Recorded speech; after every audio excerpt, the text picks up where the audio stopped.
Kisah dua anak Ansor yang membunuh Abu Jahal.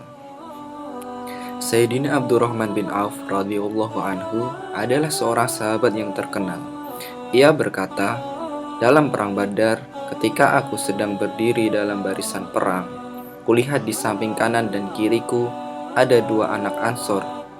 Terlintas dalam pikiranku, seandainya yang di sampingku itu orang dewasa dan kuat, tentu lebih baik, karena bisa membantu saat diperlukan.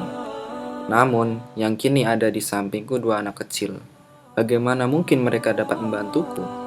Ketika aku sedang berpikir demikian, salah seorang dari kedua anak itu memegang tanganku dan berkata, "Paman, kenalkah paman dengan Abu Jahal?" Aku menjawab, "Ya, aku mengenalnya. Mau apa kalian dengannya?" Ia berkata, "Aku mendengar. Ia selalu mencaci baginda Rasulullah Shallallahu Alaihi Wasallam. Demi Allah yang jiwaku berada dalam kekuasaannya, jika aku melihatnya, tentu aku tidak akan membiarkannya, sehingga ia yang mati atau aku yang mati." Aku sangat kagum dengan pertanyaan dan jawaban anak itu.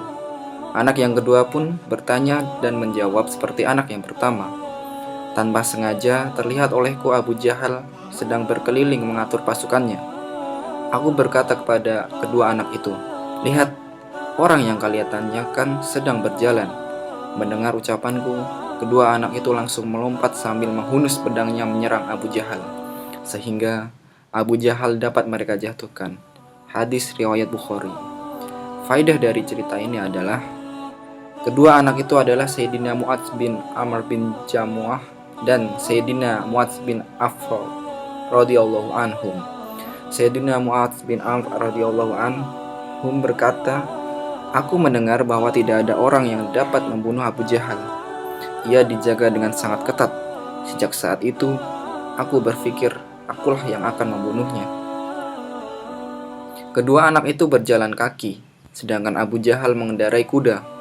Ketika Sayyidina Abdurrahman bin Auf radhiyallahu anhu melihatnya, Abu Jahal sedang mengatur barisan.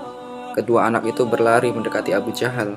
Karena Abu Jahal mengendarai kuda, maka sulit menyerangnya secara langsung.